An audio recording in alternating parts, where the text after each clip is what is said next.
What if it's let's say it's a Bar Mitzvah boy and he's having a Bar Mitzvah, he doesn't come from a religious family. Ken? Not Shomer Shabbat. Ken? He dies in a religious minyan. Ken? He does Kirat Torah for the minyan. Ken? Same situation. No, not necessarily. This is a Baal Koreh that's reading on behalf of the Keilah. It's not a matter of him not being just a kosher person, as far as he doesn't know, he doesn't come from a religious family, he just turned 13. It's a different story. At that moment, he could have, that's his first day of being obligated to the mitzvot. He could be a Baal Tshuva at that point. But here in this case, this is a person that knows what the sin is, knows what he's doing. He's not 13, he's 50. He's 50 years old, and he's reading on behalf of the entire community. It's not this little kid celebrating his bar mitzvah. He studied for a year just to memorize his parasha in hopes that maybe he's going to continue.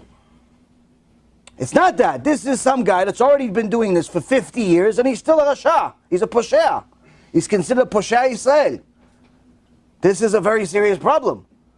So it's a kid that's not religious, reads from the Torah. You can say amen to his blessing. It's his first day. Technically, he's just obligated to mitzvot as of today. You can't count him as a rasha because technically he's pure right now. He hasn't made any sins.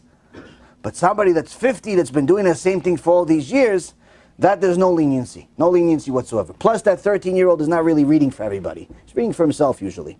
But either way, it's the kids that are less religious usually don't read the entire parasha. Usually they read just one small little paragraph, 2 sentences, 3 sentences, and then the real Baal Koreh reads the rest. The ones that know the entire thing typically are at the very least Shomer Shabbat.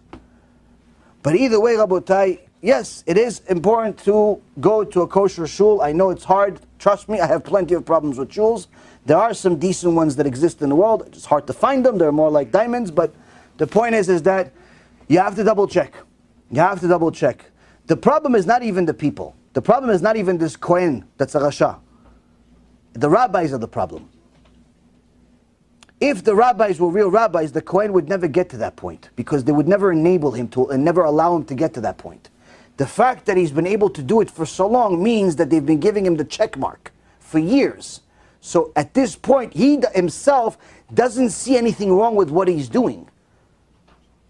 If it was wrong, one of these rabbis, they have a staff of 9 rabbis there.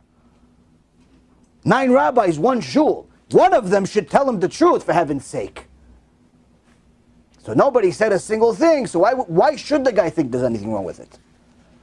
So it is very, very important to know that there is halacha, there are rules. You can't just do whatever you want in the world of Torah. But you have to verify things for yourself. You can't necessarily trust anybody that calls themselves a rabbi anymore because sometimes these rabbis are not really so much rabbi. They're more of a bye-bye than more of a ra than the rabbi.